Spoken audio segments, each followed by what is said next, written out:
امریکہ آگ کی لپیٹ میں ہے۔ اللہ کا عذاب نازل ہوا۔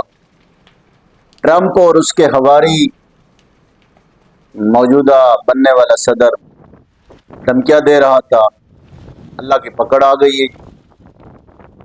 لیکن یہاں پر میں وضاحت کرتا چلوں اپنے مسلمان بھائیوں کے لیے کہ ہمارے مسلمان اس آگ کے خاتمے کے لیے دعا کر رہے ہیں۔ سوشل میڈیا پہ ہم پوسٹیں دیکھ رہے ہیں جی، دعائیں کی جا رہی ہے۔ غزوہ خندق کے موقع پر جب دشمن کی یلغار کی وجہ سے میرے آقا کریم علیہ السلام کی عصر کی نماز قضا ہو گئی، تو میرے آقا کریم علیہ السلام نے فرمایا، بخاری شریف اور مسلم شریف کی حدیث مبارک ہے، ملا اللہ قبورہم و بیوتہم نارا۔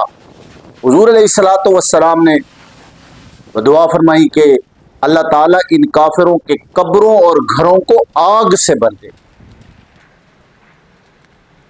اور پھر امام بخاری نے اس حدیث پر پورا باب باندھا ہے، باب الدعاء علی المشرکین بالہزیمۃ والزلزلۃ۔ محدثین فرماتے ہیں کہ کفار پر آفات کا ٹوٹنا مقام شکر ہے، چیز ہے کہ مسلمان اس کے خاتمے کے لیے دعا کرے۔ محدثین فرماتے ہیں کہ آفات کا ٹوٹنا مقام شکر ہے کفار پر، اللہ تعالیٰ ان کی قبروں اور گھروں کو آگ سے بھر دے، جیسے انہوں نے ہمارے مسلمان بھائیوں کے گھروں کو غزہ اور دیگر ممالک میں آپ دیکھتے جائیں جن میں آگ بھرتی۔ شاید کہ اتر جائے تیرے دل میں میری